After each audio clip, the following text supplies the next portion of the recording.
But how does that actually translate into policy, right? So what are some concrete policies that come out of these green values?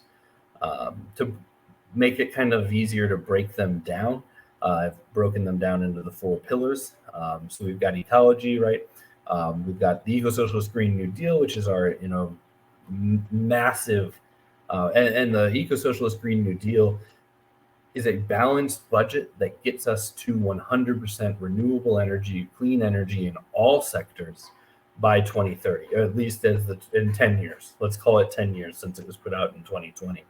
And it really makes clear that this isn't a radical thing.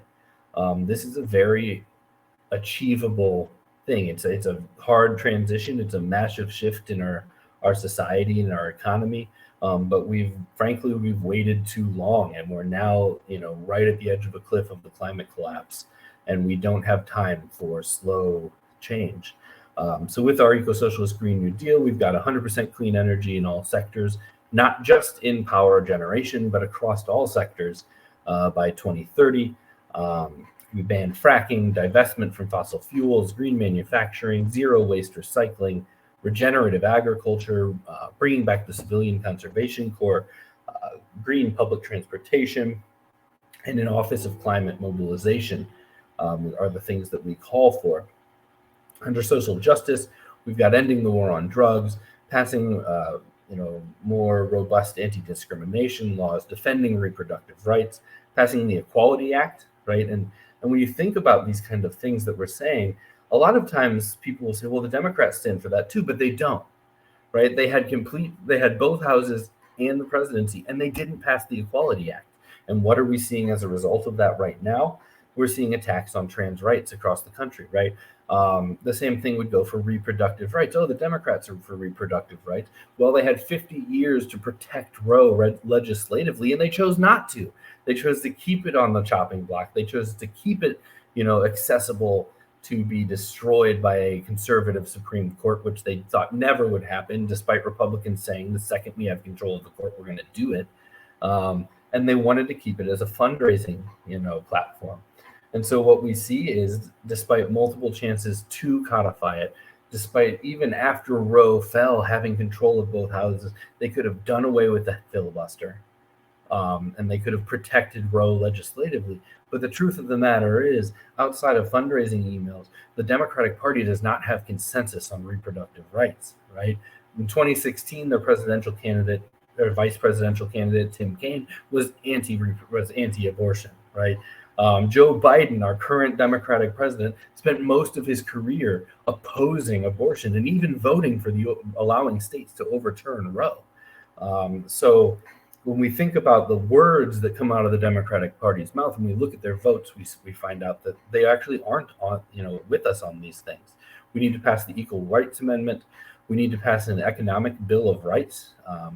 We need reparations, not only to African Americans, but to indigenous communities and frankly to the rest of the world for both our climate damage and our centuries of imperialism that we've engaged in. We need to honor treaty rights and negotiate better treaties. We need to close detention camps on the border. And again, this is somewhere where, the Democratic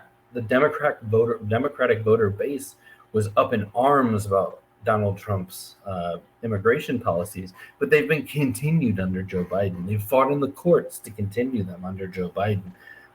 Joe Biden went from being Obama's vice deporter in chief to continuing it on as his own deporter in chief, right? And when earlier I said we're an eco-socialist party, we're a liberatory party. This is something often thrown at the Democrats that they reject when Republicans say they're for open borders, and they're like, no, we are, right? The Green Party is. If capital has the right to cross borders, if capital has the right to be international, so must labor. And as part of the Eco-Socialist Green New Deal, we call for open borders.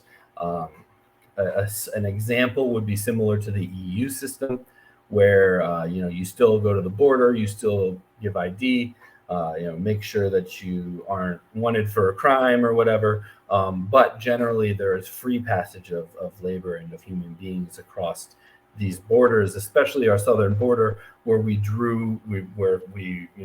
conquered and took land and have drawn borders that are splitting communities that have long existed directly in half. On the democracy side, and this is another one, right? The Democrats really want to hold themselves up as purveyors of democracy, but that just doesn't play out on paper. They call green spoilers, but if they wanted to end the spoiler effect, there's an easy solution. They could pass ranked choice voting, and they never have, right? They have lost because of the Electoral College numerous times in recent decades, but they haven't gotten rid of the anti-democratic, anti-electoral college. We need proportional representation for multi-member districts. That is the real linchpin, the real key to changing how our elections work is getting proportional representation through multi-member districts, ending the first past the post system where in a 50.1% vote wins and the 49.9% that lost can suck it, right? That's what we get out of our first past the post system, and it's not anything near what should be able to call democracy. We need automatic voter registration to make it easier for people to vote. We need voting rights for felons. We need auditable paper balloting, which Garrett will talk about it a little later, I think, but Greens actually got that in Pennsylvania. It was Jill Stein's recount in 2016 that got Pennsylvania auditable ballots. We need full public campaign finance reform. We need to end corporate personhood. We need DC statehood, and for Puerto Rico and the other territories or colonies, essentially, is how we treat them. They need to be given, a path to independence or statehood, and it needs to be decided by the people of those places. And then on the peace front, we call for a 75% military cut to the military budget to start off. That's kind of the first round, and then we go from there. We need to close our overseas bases. We've got over 800 of them around the world. We need a just transition for soldiers, because when we kind of learned in Iraq what happens if you disband a military without providing a just transition, right? They transition very easily into insurgency.